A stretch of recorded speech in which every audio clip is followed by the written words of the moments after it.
अस्सलाम एवरीवन। मेरा नाम वलीद है। मैं लाहौर पाकिस्तान से बिलोंग करता हूँ और पिछले 5 साल से मैं यूके में रहता हूँ। और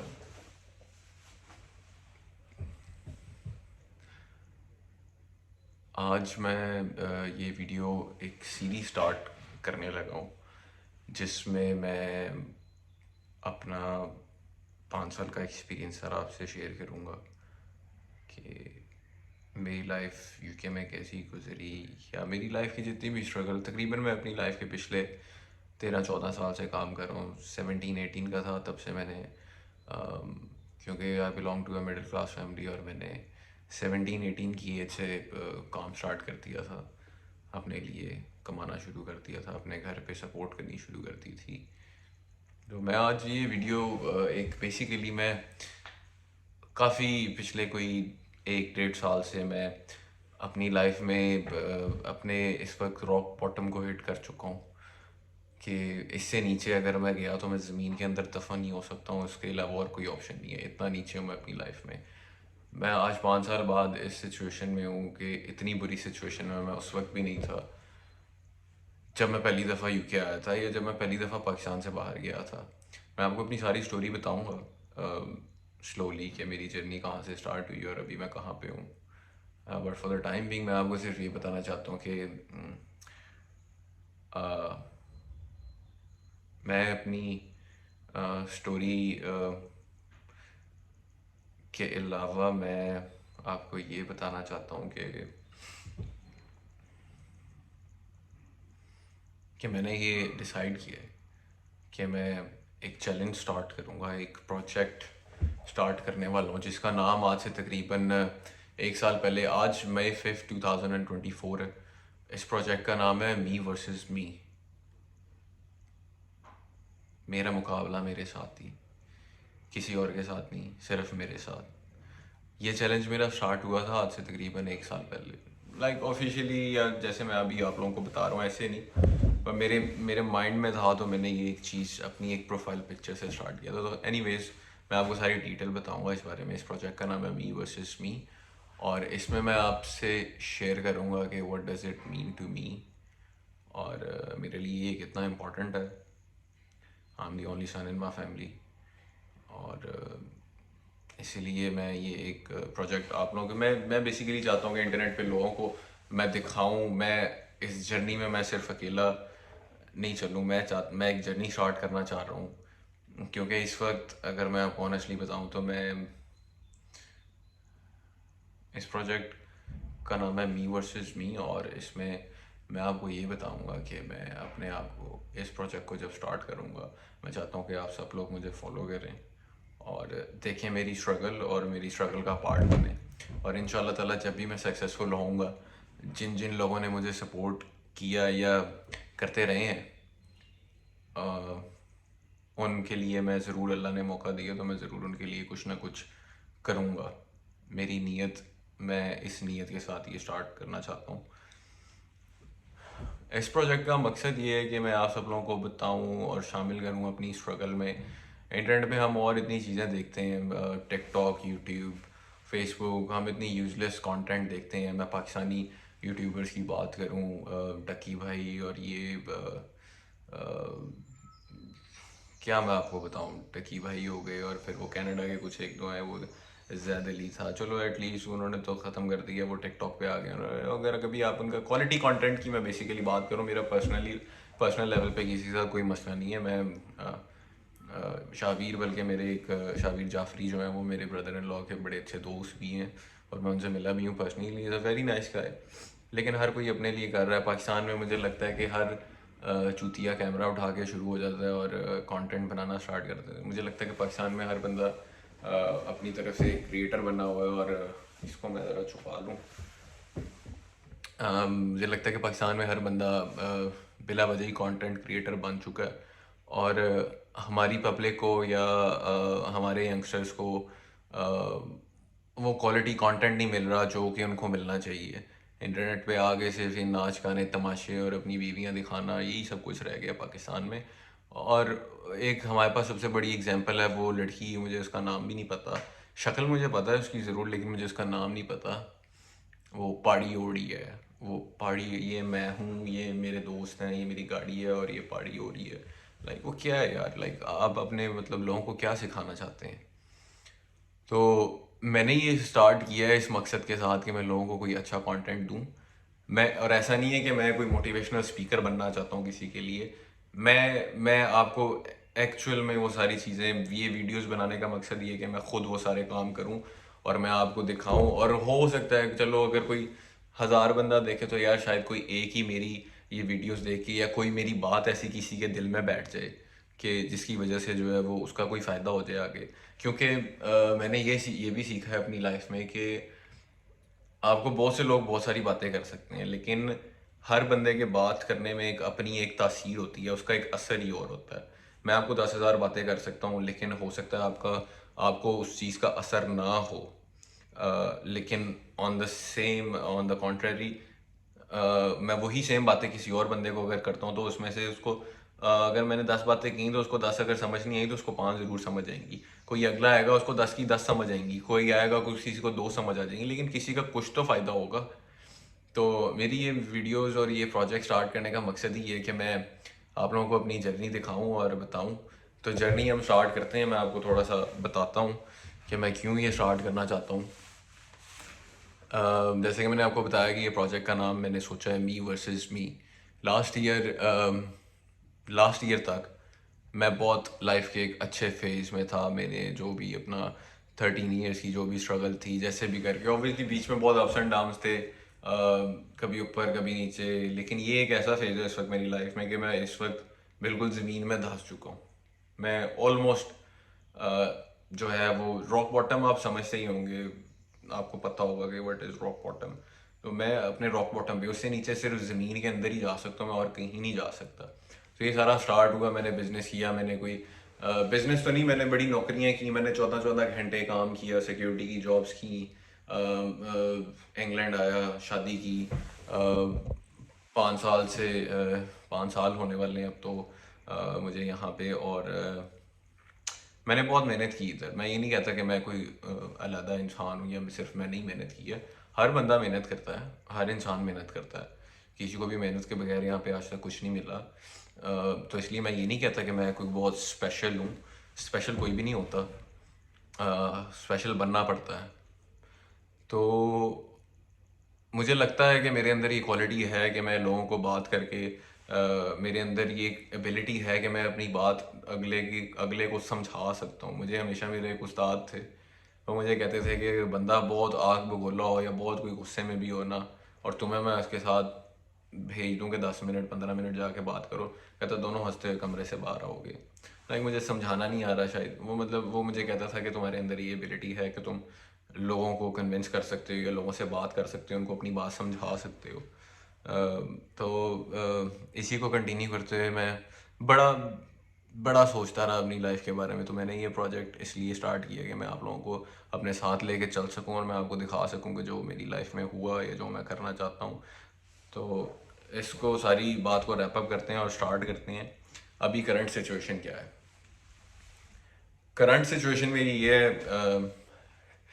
कि इस वक्त मैं तकरीबन तकरीबन 1 लाख पाउंड प्लस, जो कि पाकिस्तानी बनता है 3.5-4 करोड़ रुपया।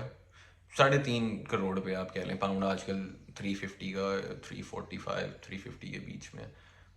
तो आप कह सकते हैं कि 3.5 करोड़ रुपया मेरे सर के ऊपर कर्जा है।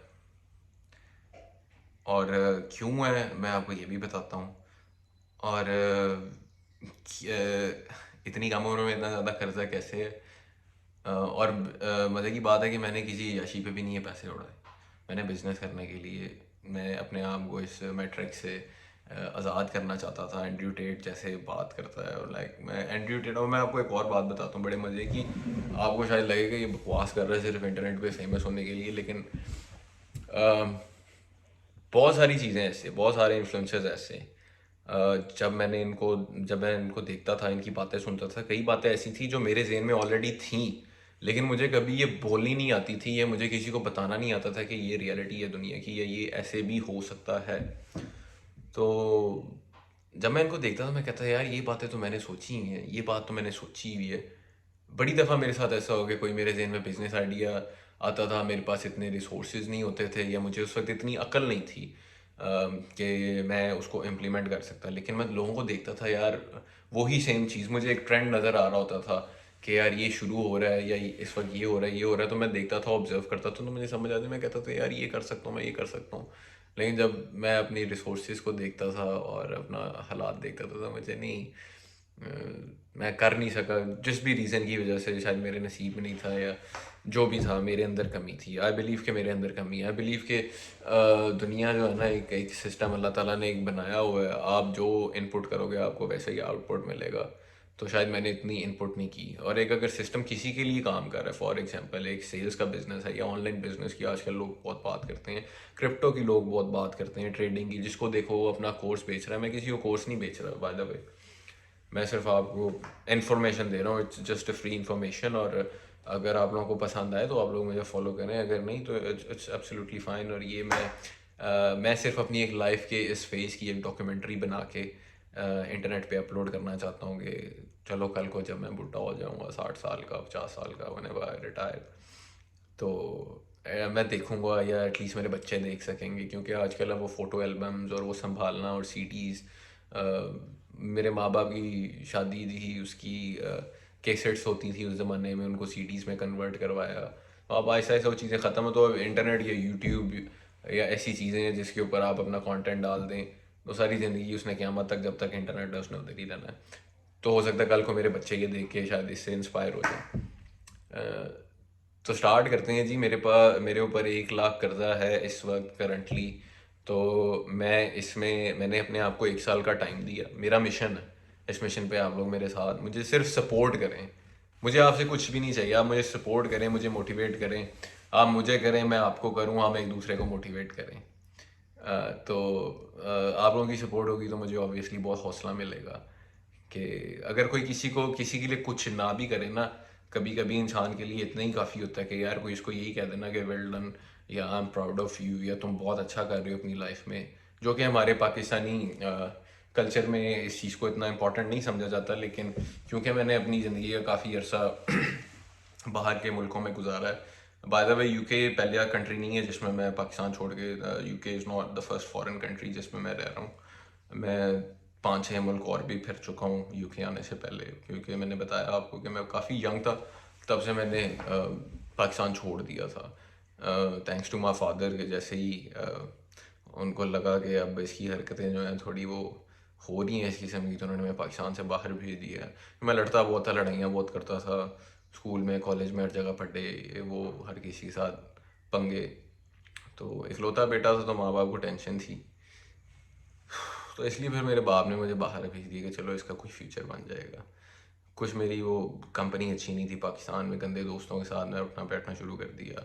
सिगरेट और चरस आपको पता है पाकिस्तान में बहुत आम है, तो इस किस्म के लोग, और फिर शराब पीते थे वो लड़के, और वो लाइक उनकी ज़िंदगी में कोई गोल नहीं था, कोई विजन नहीं था। मुझे फील होती थी ये चीज़ कि मुझे यहाँ से निकलना है, लेकिन मुझे समझ नहीं आती थी कि यार मैं कैसे निकलूँ। तो एनीवेज मेरे पापा ने मुझे बाहर भेजा। First country which I went to was Malaysia. Malaysia में रहा हूँ 4.5 साल। शाहिद अनवर भी अपनी स्टोरी सुनाते तो वो भी मेंशन करते हैं, और वो जो बातें बताते हैं वो बिल्कुल ठीक बताता है। बड़ी स्ट्रगल है लोगों की। पाकिस्तान में लोगों को बैठ के लगता है कि ओ यार हम बाहर जाएंगे ऐसे हो जाएगा वैसे हो जाएगा, ऐसा नहीं है। रियलिटी बिल्कुल कुछ और है, रियलिटी बिल्कुल इसके ऑपोजिट है। एनीवेज आते हैं back to the topic, -100,000 pounds. इसमें से अब कैसे निकलना है, मैंने अपने आप को 1 साल का टाइम दिया है। इंशाल्लाह मुझे अपने ऊपर इतना यकीन है और अपने अल्लाह पे इतना यकीन है कि विद इन 1 ईयर मैं इसमें से बाहर निकल आऊँगा। और ना कि मैं सिर्फ इसमें से बाहर निकलूँगा, मैं शायद इससे डबल प्लस में होऊंगा। ठीक है, इस चीज़ की गारंटी नहीं है मुझे, लेकिन मुझे इतना यकीन है कि इंशाल्लाह ताला अल्लाह ने चाहा, अल्लाह के हुक्म से मैं अगले साल इस वक्त तक, आज मैं वीडियो बना रहा हूँ, आज 6 मई 2024, 6 मई 2025, इंशाल्लाह ताला I will be out of all of this situation. और ये मेरा प्रॉमिस है, और इसके लिए मैं एक जर्नी स्टार्ट करना चाह रहा हूँ। और इस जर्नी का मैं आपको थोड़ा सा ब्रीफ दे दूँ कि अगर आप लोग इंटरेस्टेड हैं और यहाँ तक आपने मेरी वीडियो देखी है तो इसमें क्या होने वाला है। इसमें मैं अपने आप को कंप्लीट करना चाहता हूँ। मेरी उम्र अब मैं 30+ हो गया हूँ, तो अब मुझे ऐसे कभी कभी फील होता है कि यार शायद मैं बुढ़ा हो रहा हूँ। तो इसलिए अब मुझे कर लेना चाहिए, मुझे जो भी करना है मुझे अभी करना है। अभी बच्चे नहीं हैं मेरी शादी को 4 साल हो गए हैं, लेकिन अभी मेरी औलाद कोई भी नहीं है। वो अल्लाह की तरफ से है। वो ऐसा नहीं है कि मैं बड़ी बातें सुनता हूँ अपने रिश्तेदारों की, ये भी मैं आपको एक बता दूँ बड़ा मसला है। हर कोई जान पूछ के पूछता है, उनको पता है कि मसला है थोड़ा सा। नहीं अभी बच्चे हो सकते तो अ, वो बस लोग बातें करते हैं, लोगों का काम ही है बातें करना। एनीवेज मैं उनको इतना सीरियसली नहीं लेता। मैंने अपना सब कुछ अल्लाह पे छोड़ा हुआ है। अल्लाह ताला जो करता है बहुत बेहतरीन करता है। जब हो रहा होता है उस वक्त इंसान को समझ नहीं आती, लेकिन 1 साल बाद 2 साल बाद जाके इंसान को समझ आती है कि क्या क्या हुआ था उस वक्त और क्यों हुआ था और उसका क्या रीज़न था। चलें जी, -100,000 के में से निकलना है। 1 लाख पाउंड का कर्जा जो मेरे सर पे है, जिसकी वजह से मैं सुसाइडल हो रहा था, मैं खुदकुशी करने का सोच रहा था और इस तरह के स्टूपिड किस्म के मेरे अंदर ख्याल आ रहे थे। लेकिन फिर जब मैंने सोचा कि यार अगर मैं ये कर दूंगा तो मैं तो भाग गया, मैं तो जंग से ही भाग गया। जंग अभी तो जंग शुरू हुई थी और मैं डर के, तो मैं बुजुर्गों की तरह ऐसे, ये तो एस्केप है, एस्केप नहीं करना। मैं लड़ूंगा और मैं एंड तक लड़ूंगा, जब तक अल्लाह ने हिम्मत दी है, जब तक मेरे अंदर सांस है मैं लड़ूंगा। मैं पीछे हटने वालों में से हूँ ही नहीं। मेरे अंदर वो खून नहीं है कि जो मैं पीछे हट जाऊं। तो इंशाल्लाह ताला मुझे बड़ा यकीन है अल्लाह मेरी मदद करेगा और मैं आगे निकलूँगा। मैं ज़िंदगी में बहुत आगे जाऊँगा। एक वक्त आएगा कि मैं इस वक्त को जब देखूँगा और याद करूँगा तो मुझे खुशी भी होएगी, प्राउड भी फील करूँगा। और इंशाल्लाह ताला मैं बहुत बेहतरीन मकाम पे होऊंगा अपनी ज़िंदगी में। और मैं उस मकाम पे होऊंगा कि अगर मुझे कोई ऐसा बंदा नज़र आए तो मैं उसकी हेल्प कर सकूं। क्योंकि मैं, अल्लाह ताला बुरा टाइम किसी पे भी ना लाए। जब बुरा टाइम आता तो बड़े बड़े अपने आप के जो है ना वो आपका साथ छोड़ देते हैं। मैं अब किसी को मेंशन नहीं करना चाहता, लेकिन बड़े क्लोज मेरे जिनके लिए मैंने आउट ऑफ द वे जाके उनके लिए, उनको मैंने अपना समझा। उनके लिए मैं ये नहीं कह रहा कि यार मैंने किसी पे फेवर किया, मैंने किसी के लिए कभी भी कुछ इसलिए नहीं किया कि वो मुझे कुछ रिटर्न में मुझे उससे मिले। मैंने आज तक जो किया है वो इसलिए किया है कि एक तो मेरी तरबियत मेरे माँ बाप ने बड़ी अच्छी की है, और मुझे तो कभी कभी ऐसा लगता है कि जो तरबियत मेरे माँ बाप ने मेरी कर दी है शायद मैं अपनी औलाद की भी ऐसी नहीं कर सकूँ। और इस बात की गवाही मैं ये नहीं कहता कि मैं अपने मुंह से मियाँ मिट्ठू बन रहा हूँ या मैं अपनी तारीफ़ खुद कर रहा हूँ। जे मुझे बड़े लोगों ने कही है ये बात। मैं आप लोगों को ऑनेस्टली बता रहा हूँ, मैं आपसे कोई बकवास नहीं कर रहा या व्यूज़ के लिए नहीं कर रहा। मुझे व्यूज़ ना भी आए तो मुझे कोई मसला नहीं है। The only reason I am doing this is, मैंने आपको बताया कि मैं अपनी डॉक्यूमेंट्री, अपनी एक लाइफ की एक डॉक्यूमेंट्री बनाना चाहता हूँ और उसको मैं इंटरनेट पे डाल दूँ। कल को कभी अल्लाह करे किसी को कोई वीडियो देख के मेरी अगर समझ आ जाए, कोई बात मेरी अच्छी लग जाए, या किसी के दिल में अगर किसी के लिए कोई हेल्पफुल हो सके कोई भी चीज़, तो बड़ी अच्छी बात है। तो एक तो सबसे पहले काम करना है कि फाइनेंशियली अपने आप को फुल स्ट्रॉन्ग करना है। एक मर्द की ज़िंदगी में ये सब कुछ होना बड़ा ज़रूरी है। उसके बगैर मर्द की इज़्ज़त है ही सिर्फ उसके मकाम से, उसके पैसे से। परिज़ा ड्रामा तो आप सब ने देखा होगा। उसमें वो जो बातें हैं, वो जो डायलॉग लिखे हैं, वो बिल्कुल रियलिटी हैं। लेकिन हमें सिर्फ वो ड्रामे के डायलॉग्स ही नहीं मारने, हमें एक्चुअल में उसके लिए एफर्ट भी करनी है। ज़्यादातर हमारे लोगों का मसला ये है, हम डायलॉग बहुत बड़े बड़े मारते हैं लेकिन फिर काम नहीं होते हमसे। जब वो नहीं, हम काम कर, जितने हम डायलॉग मारते हैं उतनी अगर हम एक्चुअल में एफर्ट करें और काम करें ना, तो हमारा शायद कुछ बन जाए। सबसे पहले अपने आप को फाइनेंशियली स्टेबल करना है। स्टेबल भी नहीं करना, फाइनेंशियली फ्री करना है अपने आप को। उसका भी मैं सारा आपको तरीका बताऊंगा कि मेरे पास क्या प्लान है। और आप लोग भी इसको अगर मेरे साथ अपनी ये जर्नी स्टार्ट करना चाहते हैं, you are more than welcome. और कमेंट्स करके मुझे लाजमी बताइएगा, अपना फीडबैक बताइएगा। अगर आप कहीं पे फंसे हैं, कहीं पे स्टक है, तो आप मुझे बताएं। मैं अपने एक्सपीरियंस, अपनी थोड़ी सी जितनी भी थोड़ी बहुत नॉलेज है, उसके हिसाब से मैं आपको जहाँ तक हेल्प कर सका। ऑब्वियसली मैं 30+ हूँ, कुछ ऐसे भी लोग होंगे जो अपनी अर्ली 20s में है या 25 की एज में है। मैं उस चीज़ से गुजर चुका हूँ। मैं वो एज, अपना वो फेज एक क्रॉस करके आया हूँ यहाँ तक। तो मेरे पास वो सारा एक्सपीरियंस है, तो मैं आपकी हेल्प कर सकता हूँ। एक्सपीरियंस जो है वो, अगर आप किसी समझदार बंदे की बताई हुई बात सुन लेंगे ना अपने, अगर फॉर एग्जांपल मैं इसकी एग्जांपल आपको देता हूँ कि अगर कोई बंदा 40 साल का है और मैं 30 साल का हूँ, मैं 30 साल का हूँ, मैं उसके पास जाके कोई एडवाइस लेता हूँ ना, तो वो मुझे अपने वो 40 साल के तजर्बे की पूरी एडवाइस देगा, जिसमें उसने वो गलतियाँ जो उसने 40 साल में की हैं वो मुझे बताएगा कि तुमने ये नहीं करनी। और अगर मैं अक्लमंद होऊंगा, ऐसे नहीं कि जो एग्जैक्टली उसने किया वही मैं करूँ।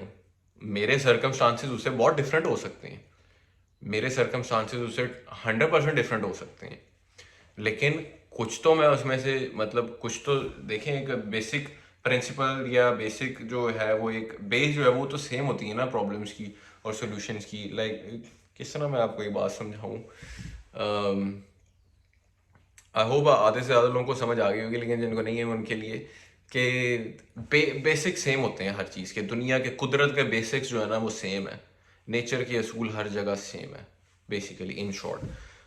तो एक तो अपने आप को फाइनेंशियली के बाद सेकंड चीज़, सेकंड नंबर पे जो मेरा सबसे बड़ा गोल है कि अपने आप को मेंटली इतना अपना जो है वो माइंड को एक्सपोज करना है टूवर्ड्स द रियलिटी, और चीज़ों को समझना देखना है और उनको कैसे हम अपनी लाइफ में। आपको एक बात बताता हूँ, सिक्स सेंस वाकई ही एग्जिस्ट करती है अल्लाह ताला की तरफ से, मेरे पे बहुत बड़ा गिफ्ट है। मुझे नहीं पता बाकी कोई और फील करता है ऐसे या नहीं, लेकिन मेरे अंदर ये अल्लाह ताला की तरफ से गिफ्ट है। वो कहते हैं ना, जैसे अल्लाह से गुमान रखो अल्लाह वैसे ही है। गोरे इसको कहते हैं law of attraction.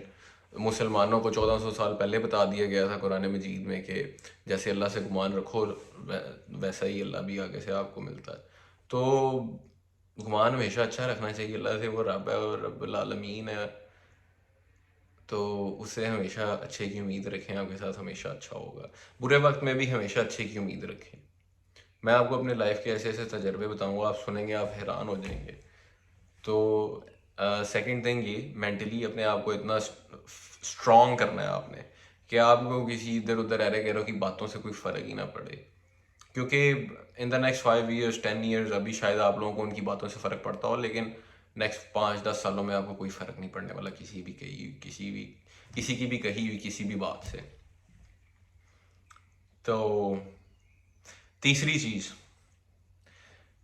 Physically fit करना है अपने आप को इतना कि मुझे इतना पता हो कि भाई मैं अगर अकेला भी हूँ ना तो 4-5 बंदों को मैं संभाल लूँ। एक मर्द को लड़ना आना चाहिए, इसलिए नहीं कि उसने बदमाशी करनी है, उसने लोगों के साथ नाजायज़ करना है, उसने लोगों के साथ गलत करना, नहीं, इतना कि वो अपने आप को प्रोटेक्ट कर सके, अपनी फैमिली को प्रोटेक्ट कर सके, और अल्लाह ना करे किसी अनफॉर्चुनेट सिचुएशन में वो अपने सेल्फ डिफेंस के काबिल हो। एक मर्द को इतना लड़ना ज़रूर आना चाहिए।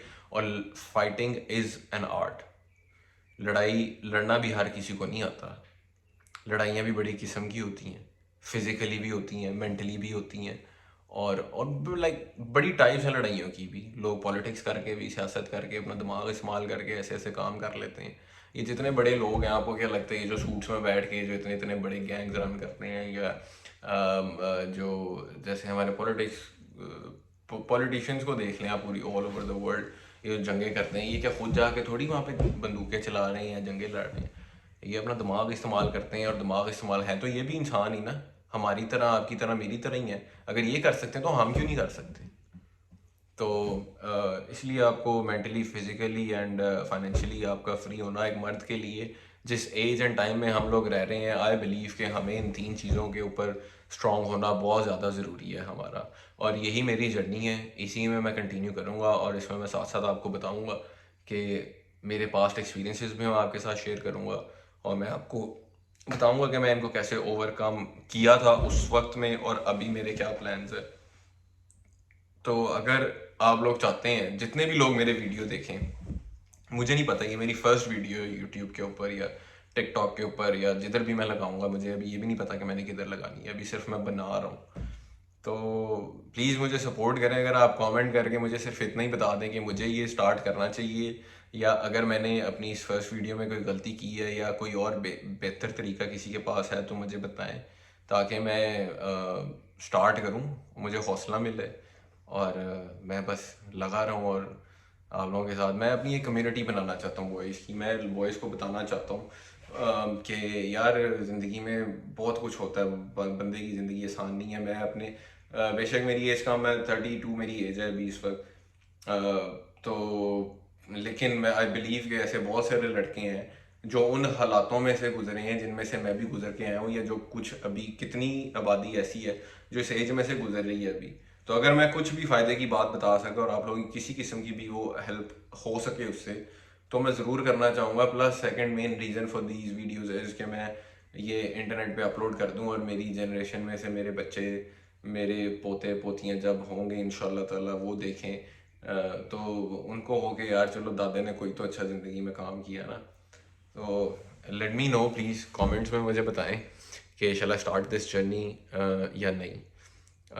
इस जर्नी में मैं आपको अपनी 17 ईयर्स से लेके 32 तक अभी जो मेरी करंट एज है, मैं आपको सारे एक्सपीरियंसेस बताऊंगा। मैं आपको बताऊंगा कि कैसे मैं वो लड़का था, वो बच्चा था जो कि जिसको अपने कज़न्स की, मेरी एज के कोई कज़न ही नहीं थे। सबसे पहला जो मेरी लाइफ में मुझे हिट हुई ना जो चीज़, वो ये हुई कि मेरी लाइफ के कोई कज़न्स ही नहीं, मेरी लाइफ में कोई कज़न्स ही मेरी एज के नहीं थे, या छोटे थे या बड़े थे। मैं अकेला ही एक ऐसा वाहद था कि मैं बस उस एज का था ना। वो ऊपर वालों में फिक्स होता था, मैंने नीचे वालों में, मैं अकेला ही अपनी दुनिया में रहता होता था। उधर मैंने बड़ा इग्नोर्ड फील किया बचपन में एज अ किड। अब हुआ था बचपन में जो कुछ बंदे के साथ हुआ ना, तो उसकी जवानी में या उसकी टीनेज में वो रिफ्लेक्ट करता है कहीं ना कहीं ज़िंदगी में। उन ट्रॉमास के बारे में मैं बात करूँगा जो कि पाकिस्तान में कोई नहीं करता। उसके बाद second thing, my father still and was a very very strict father, और I am very very thankful to you my father कि वो मेरे साथ ऐसे थे। अगर वो मेरे साथ ऐसे ना होते तो शायद आज मैं ऐसा ना होता। दूसरी चीज़, एक और चीज़ मैं आपको बता दूं कि कैसे मैंने फ़र्स्ट जॉब अपनी स्टार्ट की। 3,000 रुपये मुझे सैलरी मिली थी। उसके बाद मुझे डेंगू हो गया और फिर मैं जॉब पे नहीं जा सकता, वहाँ से निकल गया। फिर मैंने एक सॉफ्टवेयर हाउस में काम करना शुरू किया, फ्री में काम किया। मेरे पापा जॉब करते थे एक पावर प्लांट में, और मैं जब यूनिवर्सिटी का मेरा टाइम आया, तो फर्स्ट ईयर सेकंड ईयर करने के बाद, तो मेरा फर्स्ट सेमेस्टर था अभी। तो उसमें जब उस दौरान पापा की जॉब चली गई। पापा ने डिसाइड किया कि वो बिज़नेस करेंगे। पापा जब अपनी जॉब से पापा ने रिज़ाइन किया, पापा को थोड़ी सी ग्रेजुटी मिली, 7-8 लाख रुपया उस वक्त मिला था पापा को। तो उन्होंने एक शॉप खोली इलेक्ट्रॉनिक्स की। तो पहली दफ़ा पापा ने अपनी ज़िंदगी में बिज़नेस किया था। तो क्योंकि सारी ज़िंदगी उन्होंने जॉब की थी, बड़ी यंग एज में उन पर रिस्पॉन्सिबिलिटी आ गई थी, तो वो इतने ज़्यादा पढ़े लिखे भी नहीं थे। लेकिन उन्होंने बड़े बड़े इंजीनियर्स को, बड़े बड़े मास्टर्स को उन्होंने ट्रेन किया है फील्ड में। उनके पास प्रैक्टिकल एक्सपीरियंस बहुत ज़्यादा था, किसी भी इंजीनियर से बहुत ज़्यादा नॉलेज है उनके पास। लेकिन उनके पास सिर्फ डिग्री नहीं है, जिसकी वजह से उन्होंने बहुत मार खाई अपनी ज़िंदगी में। उन्होंने वो शॉप स्टार्ट की, मैंने यूनिवर्सिटी में एडमिशन लिया, वहाँ पे गए। मैंने बीबीए करना था मेरे दोस्त के साथ। उस टाइम सारे कहते थे बीबीए कर लो, बीबीए कर लो। ये आज से मैं आपको बता रहा हूँ 2011-12 की बात बता रहा हूँ मैं आपको, आज से 10-12 साल पहले। बुढ़ा हो रहा हूँ मैं। एनीवेज, तो जब मैंने देखा कि यार बीबीए, हर कोई कह रहा है बीबीए कर लो, बीबीए कर लो। उससे पहले जैसे मैंने आपको बताया, वो सॉफ्टवेयर हाउस में जो एक्सपीरियंस था और वो मेरी जॉब थी, पहली जॉब सॉफ्टवेयर हाउस में, वो मैंने मेरे एक ब्रदर इन लॉ हैं उनके थ्रू, लाइक मुझे वहाँ पे चांस मिला। मैंने कहा मैं फ्री में काम करता हूँ वहाँ पे। HTML CSS सीखी थोड़ी सी मैंने, काम शाम किया, लेकिन नहीं, वो इंटरेस्ट भी आ गया था। लेकिन फिर वो डेंगू हो गया, मैं बेड पे पड़ा रहा 3 महीने, चला नहीं जाता था मेरे से, इतनी मुझे वीकनेस हो गई थी। वो डेंगू बहुत स्वेयर किस्म का हुआ था। तो पहली दफ़ा हमने सुना था पाकिस्तान में कि डेंगू भी कोई बीमारी होती है।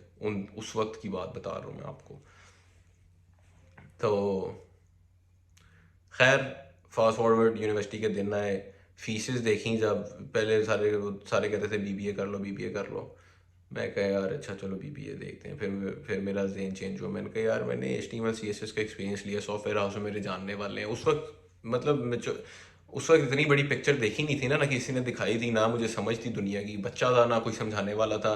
अबू अम्मी मेरे ठीक है, वो पढ़े लिखे हैं, लेकिन इतने पढ़े लिखे नहीं हैं, या वो एक बड़े नॉर्मल घर के लोग हैं और बड़े सादे इंसान हैं मेरे माँ बाप। तो वो मुझे नहीं कोई गाइड करने वाला ऐसा था, और सबसे बड़ा बेटा भी मैं ही था घर पे। तो और मुझे हमेशा से, मैं अल्लाह का शुक्र अदा करता हूँ कि मेरे अंदर ये चीज़, सेंस ऑफ रिस्पॉन्सिबिलिटी अल्लाह ताला ने डाली है। तो किट डाली है बड़ी कम एज से। एनीवेज मैंने एडमिशन लिया, मैंने CSS में, फिर कंप्यूटर साइंस में BScs में मैंने एडमिशन लिया। मेरा फर्स्ट सेमेस्टर था। मेरी पहली फ़ीस जी कोई 7-8 लाख रुपया यूनिवर्सिटी की साल की फ़ीस थी। जब मैंने वो देखा, मैंने कहा यार 7-8 लाख रुपया इतने मेरे बाप को मिला है इतने साल सर्विस एक कंपनी में करने के बाद, और उसके मैं पैसे यहाँ लगवा दूँ। तो मुझे बड़ी तकलीफ़ हुई। मेरे बाप ने दे तो दिए पैसे, मुझे नहीं पता उन्होंने कैसे करके दिए, कोई दोस्तों से उधार लिए, कोई इधर उधर से किए। अपनी औकात से बढ़ के हमेशा मेरे बाप ने मेरे लिए किया। खैर उन्होंने यूनिवर्सिटी के पैसे दे दिए, पहला सेमेस्टर मैंने लगाया, लो जी लड़ाई हो गई। लड़ाई होने से पहले मैं आपको बता देता हूँ कि यूनिवर्सिटी जाता था। यूनिवर्सिटी से वापसी पे मैं अपने पापा की शॉप पे जाके बैठता होता था। पापा बाहर जाते थे अकेले ही बेचारे, शालमी जाके सामान भी लेकर आते होते थे, फिर वहाँ से वापस आके शॉप भी देखते होते थे, फिर हमारे भी घर के भी मसले देखते होते थे। वो अकेले उन्होंने बहुत ज़्यादा स्ट्रगल किया। मुझे बड़ा फील होता था कि काश मैं इस काबिल हो जाऊँ कि मैं अपने बाप के लिए कुछ कर सकूँ। तो एनीवेज जितना मैं कर सकता था मैं, फिर जब पापा मार्केट जाते थे मैं दुकान पे बैठा होता था, मुझे कुछ पता नहीं होता था दुकान। वो पापा का स्केड्यूल ऐसा था कि बस, और वो नसीब में नहीं था कि वो हमारा काम नहीं चल सका अनफॉर्चुनेटली। तो काम दुकान हमें बंद करनी पड़ेगी, बेचनी पड़ेगी, नुकसान हो गया। फिर मैं यूनिवर्सिटी में पढ़ा, मेरी वहाँ पे हो गई लड़ाई पहले सेमेस्टर में सीनियर्स के साथ। क्रिकेट खेल रहे थे यूनिवर्सिटी में ग्राउंड में, तो वो कोई 6-7 सेमेस्टर के लड़के थे वो जो अपने फाइनल ईयर्स में होते हैं, फुल बड़े लड़के मुझसे, मैं तो इतना सा था तब। तो लड़ाई हो गई क्रिकेट खेलते खेलते। जब वो लड़ाई स्टार्ट हुई उसके बाद मैं यूनिवर्सिटी से निकल गया, मुझे उन्होंने निकाल दिया। और अब इस सोचें कि इतना सा था, मैं फर्स्ट सेमेस्टर का फ्रेश ही था और मैं 7वें 8वें सेमेस्टर के लड़कों के साथ मैं पंगे ले रहा था, तो मैं किस लेवल पे पंगे करता होता था लोगों के साथ। अब तो मैं बहुत चेंज हो गया हूँ, बहुत स्टेबिलिटी आ गई है वक्त के साथ साथ। लाइफ ने हम्बल कर दी है मुझे, life does humble you in so many ways कि आपको पता भी नहीं चलता। खैर वहाँ से निकला, अब समझ नहीं आ रही क्या करना है। कॉल सेंटर में जॉब स्टार्ट कर दी, सैलरी अच्छी मिलती थी कॉल सेंटर में, 50,000 रुपया मुझे उस वक्त सैलरी मिलना शुरू हो गई। मैं कहा यार इससे अच्छी तो कोई जॉब ही नहीं है। मैंने तो ख्वाब देखने शुरू कर दिए। मैंने तो गर्लफ्रेंड जो उस वक्त रखी थी उसके साथ मैंने पूरी शादी की सेटिंग कर ली, बच्चों के नाम भी सोच लिए, सब कुछ कर लिया मैंने। तो तो एनीवेज वो होता है, ये सब कुछ सबके साथ होता है। आई एम श्योर कि आप लोगों में से भी बड़े ऐसे लोग होंगे, अभी आपको मेरी बातें शायद, अगर आप 17-18 या अपनी अर्ली 20s में हैं तो ये सारी बातें आपको रिलेटेबल होंगी। When you are close to 30 या 27-28 साल के होंगे, ये गर्लफ्रेंड प्यार मोहब्बत ये सब बुलशिट है। खैर तब मैं वहाँ से निकला, कॉल सेंटर में जॉब स्टार्ट कर ली। वहाँ पे मैंने एक बोनस प्रमोशन चल रही थी, हैवी बाइक जीती मैंने वहाँ से। उसने लगाए थे, मैंने नॉन कस्टम हैवी बाइक, वो था वो बंदा, उसके ना थे कनेक्शंस वगैरह, तो उसके बाद नॉन कस्टम बाइक्स होती थी, उनका एक पूरा ग्रुप था, वो वीकेंड्स पे जाता था। तो मैं उनको देखता था यार, मेरा बड़ा दिल करता था कि मेरे पास भी हैवी बाइक हो। तो वो कॉल सेंटर का ऑनर था बेसिकली, जिसका वो पूरा ग्रुप था। तो मैंने इसको कहा यार मैंने भी लेनी है, मुझे बता कैसे ले सकता हूँ मैं हैवी बाइक। 50,000 रुपया सैलरी भाई, 17-18 साल का लौंडा, कोई चक्कर ही नहीं है। मैं फुल हवाओं में 50,000 रुपया महीने का आ रहा है। मैंने कहा यार हैवी बाइक लेनी है। उसने उसने मुझे टारगेट दिया, कहता है ये टारगेट इतनी सेल्स देते हैं मुझे एक महीने में, तुझे मैं हैवी बाइक ले दूंगा। करते कराते मैंने वो सेल्स का टारगेट अचीव किया, और बोनस में उसने फिर मुझे हैवी बाइक तो नहीं दी, उसने मुझे पैसे दिए 50-60 हज़ार, उसमें मुझे ऊपर अपनी तरफ से भी डालना पड़ा। तो मैंने नॉन कस्टम हैवी बाइक ली, ज़िंदगी में पहली दफ़ा हैवी बाइक ली, अपने ही पैसों से खरीदी, अपनी मेहनत की कमाई से। और नॉन कस्टम थी, लेकिन 6 महीने चलाई, बेच दी। बहन की मेरी शादी आ रही थी, तो इसलिए मैं और तो कुछ था नहीं इतना, जितना मैं कर सकता था ऑब्वियसली किया। मेरे से छोटी है, उसकी शादी आ रही थी, तो हालात हमारे ऐसे थे नहीं। तो मुझे एहसास था बाप का कि मैं चाहता था कि मैं पापा की हेल्प करूँ, मैं जितनी कर सकता हूँ अपनी सैलरी से, तो मैं करता ही करता था। तो 6 महीने बाद जब उसकी शादी की बात हुई तो मैंने अपनी हैवी बाइक बेच दी, और जितने भी पैसे मिले वो मैंने अपने पापा को दे दिए। मैंने कहा ये आप बहन की शादी के लिए जो है ना वो इस्तेमाल करें। उसके बाद उसकी शादी हुई मेरे, वो फिर अब मुझे कुछ समझ नहीं आ रहा। मैंने कहा यार अब कॉल सेंटर में भी बस मैंने वहाँ से हो गया, ऐसी सिचुएशन क्रिएट हो गई कि मैंने छोड़ दिया कॉल सेंटर, क्योंकि मुझे पता चला कि वो लोग स्कैम कर रहे थे लोगों के साथ। मुझे शुरू में नहीं पता था, ये बात मुझे तकरीबन 6 महीने बाद जाके पता लगी कि वो लोग स्कैम करते थे लोगों से। वो 2 नंबर तरीके से वो उनके अकाउंट्स की डिटेल्स और पता नहीं क्या कुछ करके तो उनको पैकेज बेचते थे, उनसे पैसे लेते थे और गायब, स्कैम कर रहे थे वो कॉल सेंटर वाले। तो जब मुझे पता लगा तो फिर मैंने कहा नहीं यार, मैं ये काम नहीं कर सकता। और पता मुझे ऐसे चला कि कस्टमर की कॉल आई, उसने मुझे कहा कि तुम लोगों ने मेरा नंबर ब्लॉक, ये हमें कहते थे कि बस जब हो जाए तो उसके बाद कस्टमर की कॉल ही नहीं लेते थे, कि कहते थे इस डिपार्टमेंट को ट्रांसफ़र कर दो अगर कॉल आए किसी की। जब उनसे पैसे चार्ज कर लेते थे, सारी बात है, जब लोगों को पता लगता था कि उनके साथ स्कैम हो गया, दोबारा उस नंबर पे कॉल करते थे और वो सारी कॉल्स डाइवर्ट होती थी किसी और नंबर के ऊपर। तो वो इनका ऑफिस के जो सुपरवाइज़र वगैरह लेवल पे होते थे वहाँ पे वर्कर्स इनके, वो हैंडल करते थे। हमें नीचे वाले बंदों को पता ही नहीं होता था कि ये मैं जो स्कैम हो रहा है। उसने ना कहीं वॉइस नोट छोड़ दिया, उसने मतलब वॉइस नोट छोड़ दिया, और वो वॉइस नोट एक मैंने सुन लिया। उसकी आवाज़ में इतनी तकलीफ़ थी उस औरत की, वो इंडियन औरत थी। उसकी तकरीबन उसका 600-700 डॉलर का उन्होंने ना उसके साथ स्कैम किया, और वो मेरी कॉल की वजह से हुआ, मैंने वो सेल दी हुई थी। तो मैंने उसकी वो रिकॉर्डिंग सुनी, मेरे दिल को बड़ी वो बात लगी। कहती है मैंने मेरे बड़ी मेहनत से मैंने ये पैसे कमाए हैं, मैं अकेली हूँ, मेरा हस्बैंड नहीं है, मैं डिवोर्स हूँ, मेरे 2-3 बच्चे हैं और मैं उनकी टेक केयर करती हूँ, मेरी बड़ी मेहनत के कमाए हुए पैसे हैं। मैं तो इस लालच में आगे कर दिया था कि मेरा इसमें इतना फ़ायदा हो रहा है, मेरे पैसे बच जाएंगे, लेकिन तुम लोगों ने मुझे लूट लिया। लेकिन मेरी एक बात याद रखना कि उसने अल्लाह तो नहीं कहा, लेकिन उसने जो भी उनके वो रिलीजन को मानते हैं, उसने कहा कि वो जो है ना वो नेचर जो है वो सबका एहतसाब ज़रूर करेगी एक ना एक दिन, और अच्छा करोगे तो अच्छा मिलेगा, बुरा करोगे तो बुरा मिलेगा। उसकी वो बात मेरे दिल को बड़ी लगी। उसके बाद मैंने कॉल सेंटर छोड़ दिया। अब मैं फिर वेला फिर रहा हूँ इधर उधर, वही गंदे दोस्तों के साथ सिगरेट पीने शुरू कर दिए, ये वो। कोई लाइफ में गोल नहीं, कोई समझ नहीं आ रहा कि क्या करना है क्या नहीं करना, ना कोई समझाने वाला। पापा के एक कज़न है, कहने को तो वो बड़े पापा के वो कज़न है, बड़े क्लोज कज़न है, लेकिन मुझे लगता है कि वो सिर्फ वज़न है, उसके अलावा वो कुछ नहीं। क्योंकि वो आज तक कभी मेरे बाप के किसी भी जगह पे वो काम नहीं आए। बातें बड़ी बड़ी करते हैं सारे, लेकिन काम कभी नहीं आता कोई। ये भी एक बड़ा, मैं आपको लाइफ का एक्सपीरियंस बता दूँ, कभी किसी की झूठी बातों में, किसी झूठी की उम्मीदों में नहीं आना, और कभी किसी इंसान से कभी कोई उम्मीद नहीं लगानी है आपने।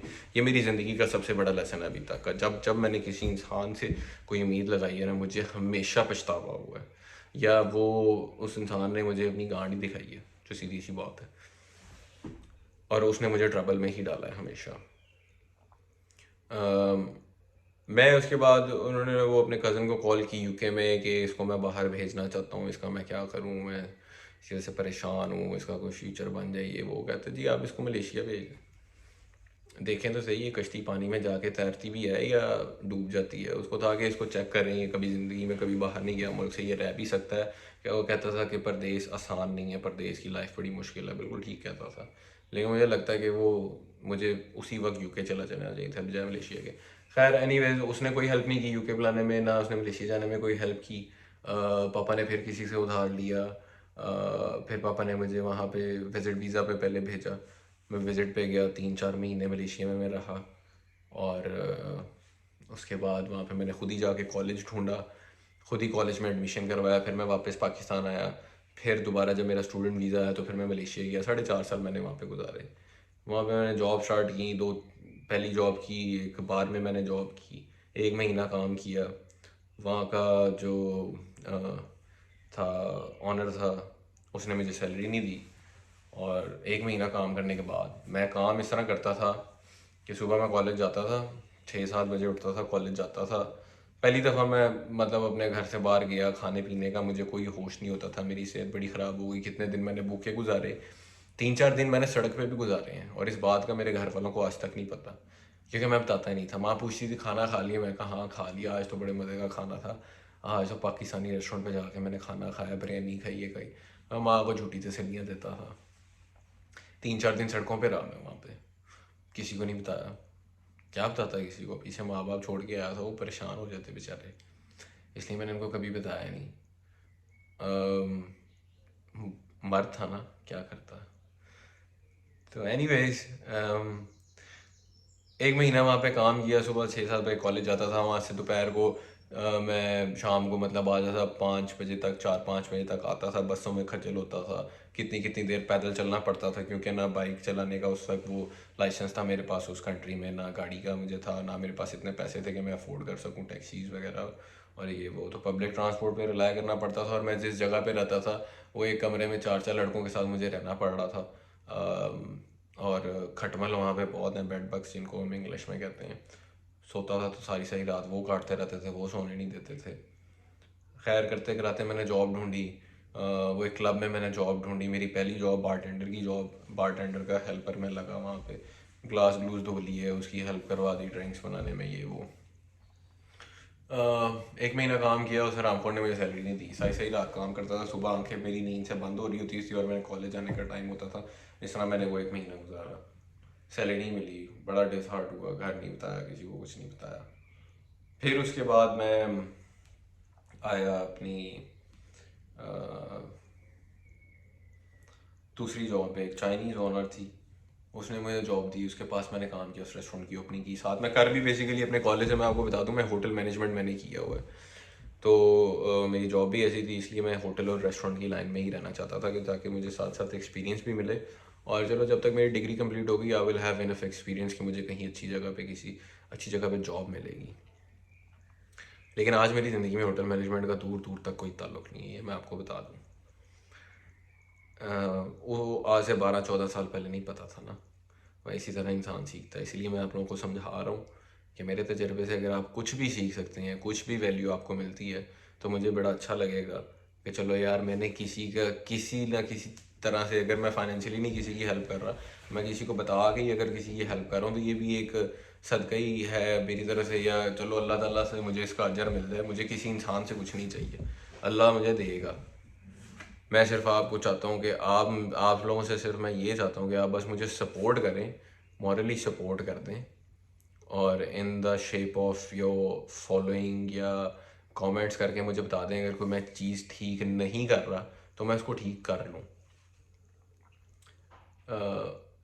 मलेशिया की स्टोरी फिर चलती रही तकरीबन 4 साल।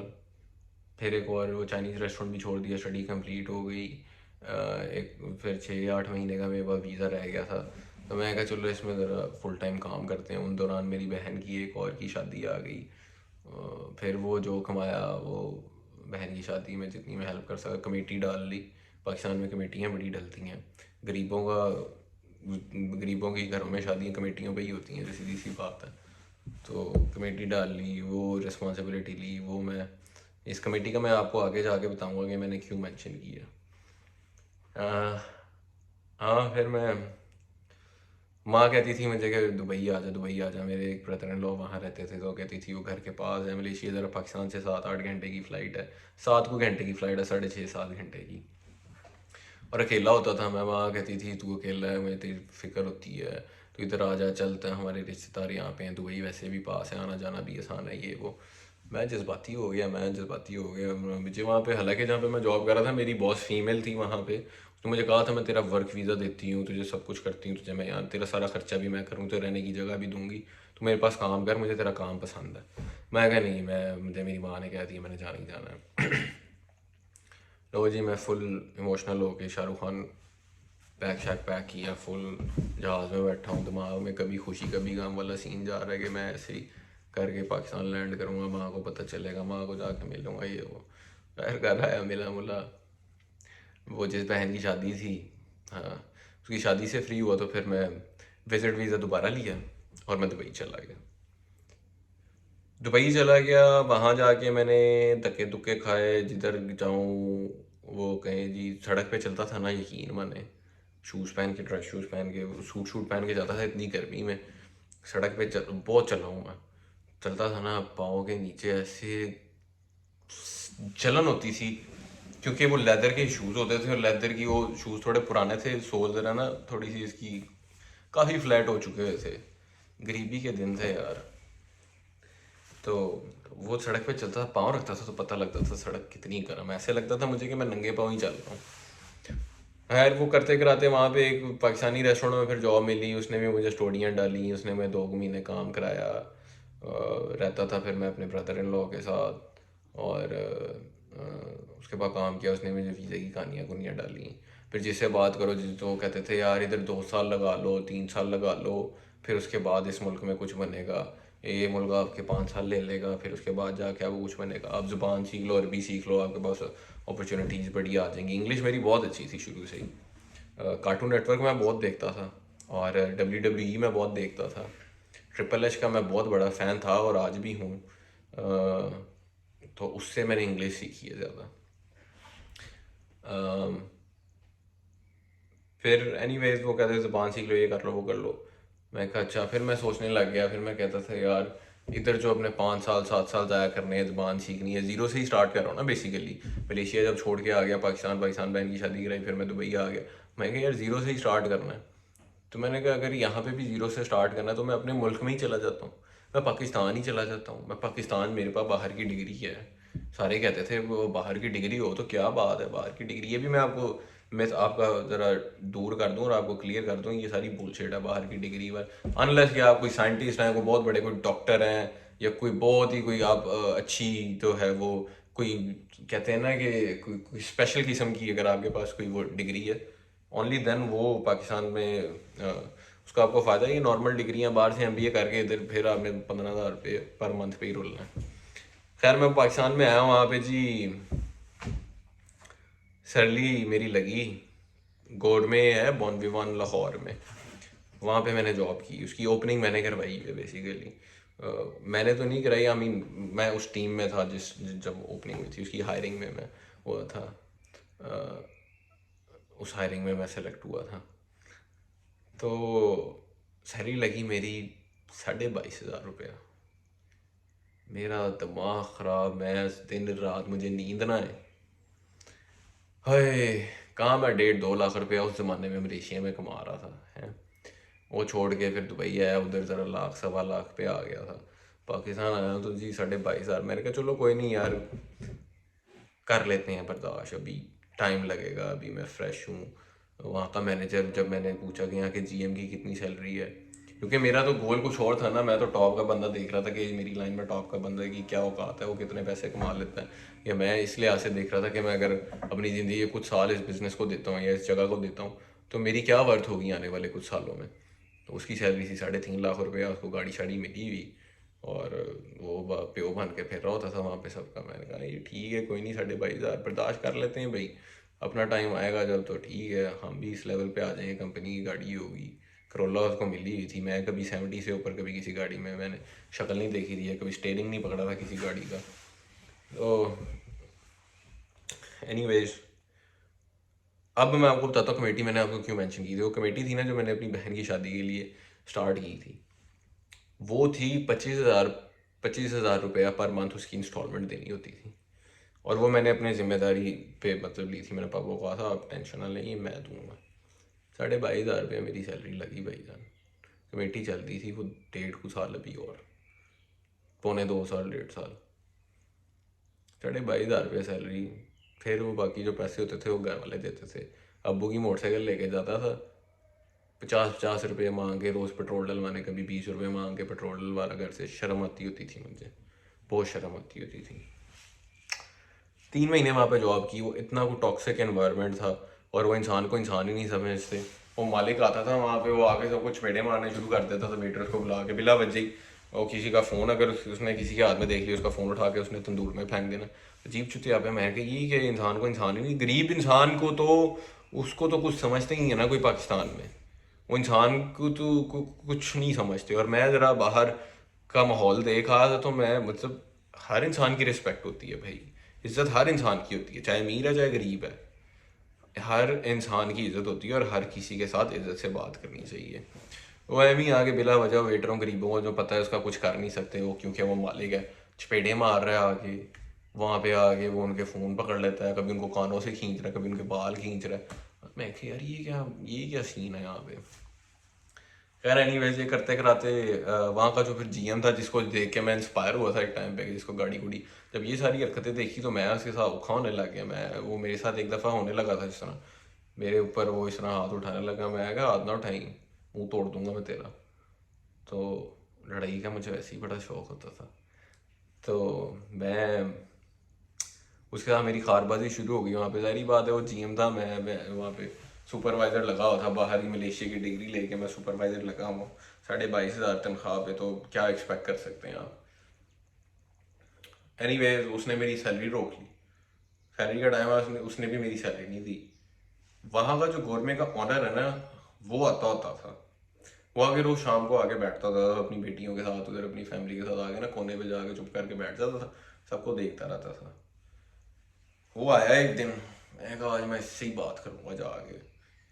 मैं कहा मैं इससे करता हूँ बात, क्योंकि बाकी जो थे वो बेचारे वो गाँव से इधर उधर से आए हुए थे। मैं ज़रा थोड़ा बहुत मुझे अकल समझ थी, और मुझे बात करने का तरीका आता था। तो आई वॉज वेरी कॉन्फिडेंट। उन बेचारों के तो कभी जिनों में भी नहीं आया होगा कि यार हम जाके मालिक को सीधा बता दें, कंपनी के ओनर को, कि ये जीएम हमें इस तरह थप्पड़ मारता है, हमें इस तरह ट्रीट करता है। लेकिन मेरे लिए ये चीज़ बड़ी अनएक्सेप्टेबल थी। तो मैं ऐसे ही वॉक करते करते, मैं काम करते करते सीधा उसकी टेबल पे पहुंच गया शाम को। मैं कहा इस तरह ये मसला है। मैं कहा मैंने नहीं इधर काम करना, इसने मेरी सैलरी रुकी है, मैं कहीं मेरी सैलरी नहीं दे रहा। उसको मैं ऐसी कंप्लेन की। उसने, वो अच्छा इंसान था, उसने मुझे कहा काम नहीं करना। कहता ठीक है, अब घर जाओ, आपको सैलरी आपकी मिल जाएगी। मैं कहा ठीक है। तो मैं कहा अभी जाऊँ? कहता हाँ, अगर काम नहीं करना तो अभी चले जाओ। मैं कहा ठीक है, मैं अभी जा रहा। मैं उधर ही बाइक को किक मारी, वहाँ से निकला बाहर, घर में आ गया। 2 दिन बाद जीएम के फ़ोन आया मुझे, तुमने इसको क्यों बता दिया, ये वो मेरे से माफ़िया मांग रहा, क्योंकि जीएम ली होगी फिर मालिक ने उसकी। तो फिर उसने खुद मुझे काम पे बुलाया। उसके बाद जब मैं उस जगह पे चला गया दोबारा, मैंने 1.5 महीना और काम किया। लेकिन आपको पता है, एक दफ़ा जब उस जगह से कहीं से आपका दिल ही ना होना किसी जगह पे, तो फिर वो चीज़ ही नहीं रहती। तो मैंने 1.5 महीना काम किया, छोड़ दिया।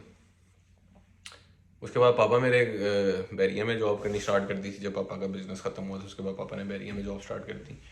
वहाँ पे एक अपॉर्चुनिटी मिली मुझे। वहाँ पे मेरी सैलरी लगी 50,000 रुपया।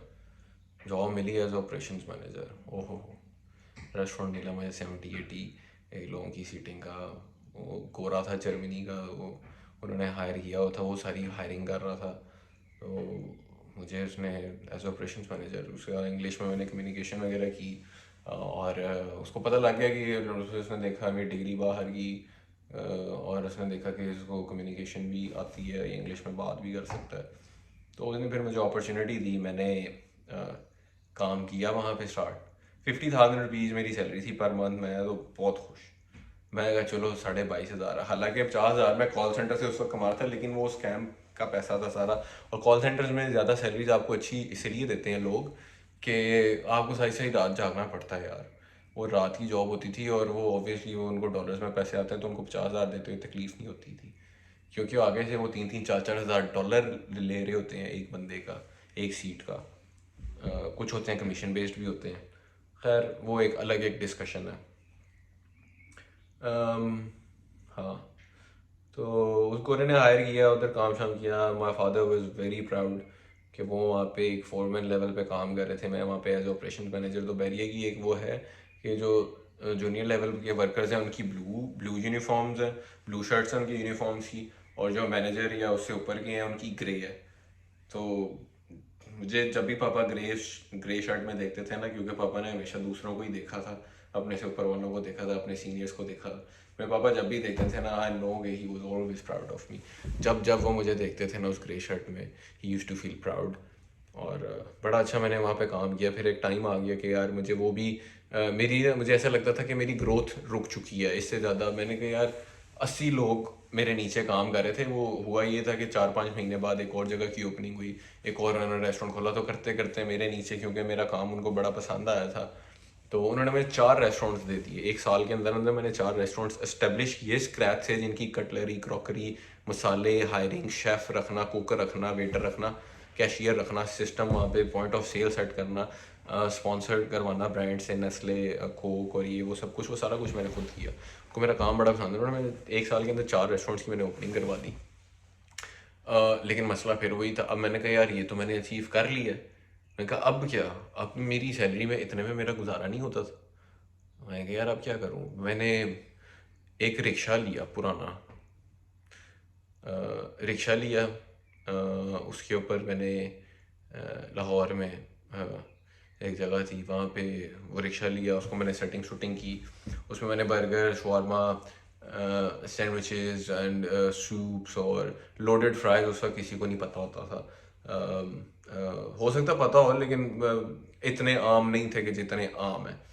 तो मैंने, और मेरी वो स्पेशल अपनी रेसिपीज़ होती थी। मैं जॉब से आता था एज ए ऑपरेशंस मैनेजर, मैं काम कर रहा हूँ, मेरे नीचे 80 लोग काम करते थे। ये गिन के बता रहा हूँ आपको, 80 लोग, इससे ज़्यादा ही होंगे, कम नहीं होंगे। वहाँ पे सारा दिन मैं सेठ साहब बन के बैठा होता था, और शाम को आगे सड़क के कॉर्नर पे मैं अपना वो काम से सीधा रायविंड जाता होता था। बैरियर टाउन आपको पता है, मैं कैवेलरी में रहता था, तो मैं उधर जाता होता था। तो वहाँ से फिर मैं वापस आता था 6-7 बजे शाम को, और आके मैं अपने वो फूड स्टॉल पे जाता था रिक्शे में, घर आता था, पहले खुद सूप्स बनाता था आके, डेली फ्रेश बनाता था मैं कभी भी फ्रोज़न या कभी भी पुराना चीज़ मैंने इस्तेमाल ही नहीं की। डेली फ्रेश मेरा वो बन्स आते थे, ब्रेड्स आती थी, सॉसेस की मेरी अपनी रेसिपीज़ थी, सब मैरिनेशन सारी मैं अपने खुद करता था, जो भी मैं बाहर से सीख के आया हुआ था। तो मेरा वो बड़ा अच्छा चल गया काम, मतलब थका बहुत देता था मुझे। रात को 2-3 बजे मैं वहाँ से आता था, सिर्फ 3-4 घंटे सोता था, सुबह उठ के फिर जॉब पे बैरिया जाता था। बड़ा मैं एग्जॉस्ट और फटीग्ड हो गया था, मेरे अंदर हिम्मत ख़त्म होती जा रही थी आहिस्ता आहिस्ता। लेकिन मैंने फिर आहिस्ता आहिस्ता काम थोड़ा रनिंग में आया, तो मेरी रोज़ की उस एक छोटे से रिक्शे से मेरी रोज़ की 1500-2000 रुपये की मेरी डेली की सेल स्टार्ट हो गई। प्रॉफिट मार्जिन मेरा बहुत अच्छा था, क्योंकि मैं सारे काम खुद करता था। सॉसेज मेरी अपनी, मतलब सारी मैं रेसिपी। फिर मैंने 2 लड़के रख लिए, 250-250 रुपये उनको पर डे देता था, वो काम करते थे। वो चलता रहा अच्छा काम। एक दिन मैं अपनी फैमिली के साथ अपने रिलेटिव्स की तरफ गया, मुझे पीछे से फ़ोन आता है कि यहाँ पे आ जाओ जल्दी से, वो तुम्हारे लड़कों को ना किसी ने मारा है, तो वो मसला हो गया यहाँ पे। मैंने लड़कों को फ़ौरन फ़ोन किया, मैं काफ़ी दूर था, लाहौर के एक अलग ही कॉर्नर में मैं बैठा हुआ था, तो मेरा टाइम पे वहाँ पहुँचना इम्पॉसिबल था। और वो लड़के जो आए थे जिन्होंने मेरे काम वर्कर्स को मारा था, वो जा चुके थे वहाँ से। तो मैंने कहा यार चलो कोई नहीं, अब जो हो गया वो हो गया। फिर मैं जब भी वहाँ से रात को फ्री हुआ, घर वालों को ड्रॉप किया, मैं वहाँ, मैं कहा जी क्या हुआ ये कि ये जो बाइकर्स होते हैं, ये वन व्हीलिंग और ये इस तरह के बाइक्स वाले, वो गंदे ग्रुप्स, वो कोई ग्रुप था, उनका कोई लीडर था, कोई बॉस था उनका। वो आए, वो उन्होंने खाना वगैरह खाया वहाँ से, और उन्होंने पैसे नहीं दिए लड़के को, मेरे वर्कर ने जब उनसे पैसे मांगे, उनको इंसिस्ट किया, तो वो आगे हैं, वो तेनू पता नहीं साडा असियां जिते असी, जो कहता है भाई आप जो भी हैं मेरे पैसे दें, आपने चीज़ खाई है। उन्होंने आगे उसको 2-3 थप्पड़ मार दिए।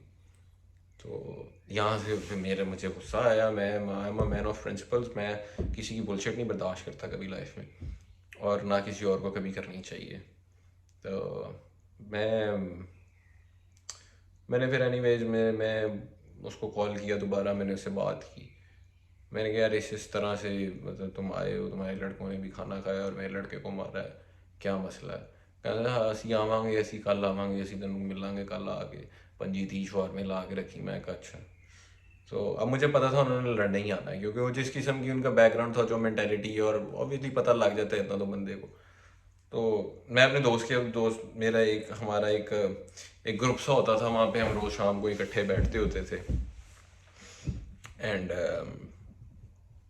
वहाँ पे मैं उनके पास गया एक दिन, मैंने कहा यार इस तरह से मेरी लड़ाई हो गई है, तो आओ मेरे साथ। वो समझ रहे मैं मजाक कर रहा हूँ। मैं उसे नकल लेने गया था, नकल डस्टर मिलते हैं, उसके पास वो था। तो मैं कहा और कुछ नहीं, तो चलो यही थोड़ा मुझे बॉक्सिंग बुक्सिंग वगैरह मुझे आती थी थोड़ी बहुत, क्योंकि फ़ाइटिंग का मुझे शुरू से ही बड़ा शौक़ है। हम्म, तो खैर मैं, वो नहीं आया कोई भी मेरे साथ सिर्फ एक ही लड़का था मेरी बाइक के पीछे जो बैठा हुआ था। मैं किक मारी, अपने जोगर टाइट किया मैंने, और मैं निकल गया। मैं कहा ठीक है जी, आ जाओ जिसने आना है। जब बाद में मेरे दोस्तों को पता लगा कि वाकई वहाँ पे लड़के लुड़के खड़े हुए हैं, उनको पता लग गया, क्योंकि वो घर के उधर उनके मेरे दोस्तों का जहाँ पे वो था ना, जहाँ पे हम बैठते थे, उसके पास ही वो जगह थी। तो उनको फिर आहिस्ता आहिस्ता पता लगा इसकी वाकई लड़ाई हुई है, तो फिर आहिस्ता आहिस्ता मेरे दोस्त आने शुरू हुए। अब मेरे दोस्त थे कोई तकरीबन मर आके वही कोई आधे पौने घंटे में जितने लड़के आ सके मेरे आसपास के, वो थे कोई कोई 15-20 लड़के होंगे हम टोटल। वहाँ से आ गए कोई तकरीबन 100 के करीब लड़का आ गया। 100 अगर नहीं भी हो ना, तो एटलीस्ट तकरीबन कोई 85-90 के करीब लड़के होंगे। तो अगर मैं एग्जैजरेट भी करके आपको बताऊँ तो तो एनीवेज वो आ गए। अब आगे उनका बॉस आके, जो भी इनका लीडर था, वो आके बैठा, वलीद भट्ट कौन है, वलीद भट्ट कौन है? मैं कहा आओ बैठो। मैं कहा हाँ जी इस तरह हुआ है। मैं कहा तो मुझे समझदार इंसान लगते हैं। मैंने कहा बताओ। वो एक उनमें से एक लड़के का जिसने थप्पड़ मारा था, उसका नाम था अली होंडा। इनके नाम चेक करें ज़रा, इनका क्या इनका लेवल होगा। पल्ले से खाना नहीं खा सकते तुम बदमाशियाँ करोगे। आजकल बदमाशी सिर्फ इसकी है भाई। एनीवेज, मैंने उसको बुलाया, मैंने कहा हाँ जी इस तरह ये बात हुई है। और मैंने कहा कौन है अली होंडा पैन चोद, इसी तरह मैंने गाली दे के बोला। तो पीछे से आवाज़ आई, ऑब्वियसली वो लड़के ज़्यादा थे। ओए गाल ना कड्डी है, गाल ना कड्डी। और जो बोला था ना सबसे पहले, मैं कहा तुझे तो मैं, अब मुझे पता था कि जीत तो सकते नहीं है यार, लेकिन जितना कुछ धो सकते हैं, जिस जो हाथ में आता है उसको तो पकड़े ना। मैं कहा यही बोला ना सबसे पहले, मैं कहा तुझे ही मैं एग्जाम्पल बनाऊंगा। मैंने इसको यहाँ से पकड़ा, उसकी शर्ट से, कॉलर से। मुझे नहीं पता उसके बाद क्या हुआ, आगे पीछे से धक्के पड़े हैं वो हो, इधर से मेरे दोस्त, उधर से उसके। और मैं उसको घसीट रहा ऐसे ही लेके ना, पीछे मैंने उसको लेके गया और उसको मैंने पंच पुंच मारा। एक ही मारा था उसके नाक पे सीधा, वो इतफाक से लगा, खूनो खून सारा। वो मेरे पास आज भी मेरे घर की छत पे वो जॉगर्स पड़े हैं जिसके ऊपर उसका खून लगा हुआ है। वो मैंने एज अ सिविनियर रखा हुआ अपने घर में, यादगार। तो एनीवेज, वो लड़ाई शड़ाई हो गई, फिर वो पर्चे, फिर वो गंदी हरकतें। मैं बाहर से आया हुआ था, मैं ये सब कुछ छोड़ना चाहता था। मैं पहले ही तंग था पाकिस्तान से, कि मैं कहता था यार यहाँ पे ग्रोथ नहीं हो सकती, क्योंकि मैं बाहर की वो लाइफ देखा आया था। तो मेरा एडजस्ट होना वापस पाकिस्तान में बड़ा मुश्किल हो रहा था। बेशक मैं 4-5 साल रहा हूँ बाहर, लेकिन मैं जिस एज में गया था ना, 17 to 24 की एज में मैं बाहर था।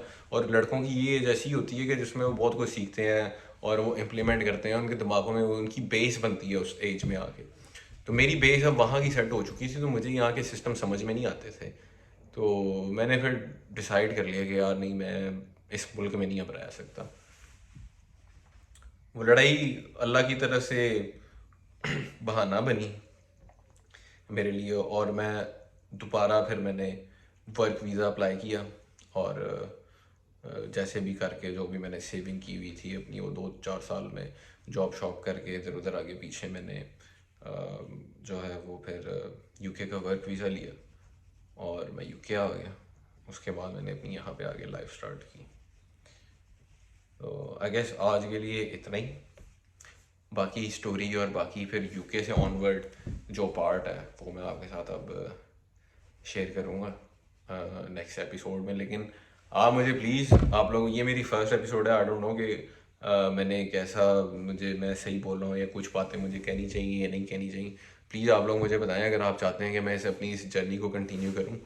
मुझे सिर्फ सपोर्ट करें और इंशाल्लाह ताला हम कुछ ना कुछ ज़रूर करेंगे। हम एज ए कम्युनिटी, या मैं एक, जैसे कि मैंने आपको बताया, मेरा गोल है कि एक लड़कों की एक वो कम्युनिटी बनाऊँ। बेशक किसी को मेरे साथ लाइव स्ट्रीमिंग पे आना है, मेरे साथ लाइव यूट्यूब पे आना है, या हम कोई लाइव टिकटॉक कर लेते हैं, या कुछ इस तरह का कोई सिस्टम कर लेते हैं कि लोग आके अपने एक्सपीरियंसेस शेयर करें, और यंग लड़के आके अपनी प्रॉब्लम शेयर करें, और हमारी एक यंग लड़कों की कम्युनिटी हो जिनका गोल हो, सिर्फ एक गोल हो, ठीक है। और उस एक गोल के 3 पार्ट्स हैं: मेंटली, फिजिकली एंड फाइनेंशियली। आपको स्ट्रांग होना है। हम अल्फा अल्फा मेल का एक ग्रुप बनाएंगे, और हम सबका एक गोल है। माँ के पेट से कोई अल्फा पैदा नहीं होता, अल्फा बनना पड़ता है। तो हम alpha and masculine and top G and endowed and all this bullshit, ये बहुत आजकल चल रहा है ना, दिस रियली डज एग्जिस्ट। इन चीज़ों से बहुत फ़र्क पड़ता है इंसान की पर्सनैलिटी से, उसके वो फिजिकली कितना स्ट्रॉन्ग है, उसकी कम्युनिकेशन स्किल्स कैसी हैं, उसका मेंटल लेवल जो है, मेंटल कैपेसिटी उसकी किस लेवल की है। और बड़ी इन चीज़ों से बड़ा फ़र्क पड़ता है। तो हमारा गोल ये है कि हम एक अल्फ़ा मेल्स की एक कम्युनिटी स्टार्ट करें। मेरा गोल ये है। तो I would like you guys to follow me और comment anything you want to share, और या अगर आपको कोई फीडबैक है तो मुझे ज़रूर बताएं। अभी की करंट सिचुएशन में आपको बता दूं कि कहाँ पे बैठ के मैं वीडियो बना रहा हूँ। मैंने बताया कि मैं 1 लाख पाउंड इस वक्त मेरे सर पे है। पिछले 2-2.5 साल से मैं जॉब तो नहीं कर रहा था, मैं बिजनेस में आ चुका था। मैं बड़ी एक अच्छी ज़िंदगी गुजार रहा था। BMW रखी थी मैंने, और वाइफ को अलहदा एक ब्रांड न्यू कार लेके दी। यूके में 3 बेडरूम का हाउस लिया, घर के अंदर अपने गराज के अंदर पूरा जिम सेट किया, संजय दत्त को मिला। मैंने बड़ी अय्याशी की है पिछले साल। मैं मतलब, ये एकदम मेरा जो डाउनफॉल आया है, मैं इस डाउनफॉल को as a as a learning experience लेके आगे चल रहा हूँ, और मैं आपको ये सारा कुछ आहिस्ता आहिस्ता आगे जाके बताऊंगा। तो please do let me know how I did, और अगर आप लोग इंटरेस्टेड हैं, आप लोग चाहते हैं कि मैं इसको कंटिन्यू करूँ, आप लोग ही मुझे बताएंगे कि मुझे कंटिन्यू करना चाहिए या नहीं। अगर आप लोग कहें मुझे कि मुझे ये वीडियोस कंटिन्यू करनी चाहिए, बनानी चाहिए, जिसके अंदर अभी सिर्फ मैंने आपको आज अपनी लाइफ का थोड़ा सा बैकग्राउंड बताया, इसके बाद हम ऑब्वियसली असल मुद्दे की तरफ आएंगे जो कि हमारा गोल है। तो प्लीज़ मुझे ज़रूर बताइएगा, and thank you very much to all of you for watching me and listening to my bullshit. So I hope कि आप लोग मुझे मुझे सपोर्ट करेंगे, and this will be this will go further in to the next level, जहाँ पे मैं इसको लेके जाना चाहता हूँ। Thank you very much. अस्सलाम वालेकुम।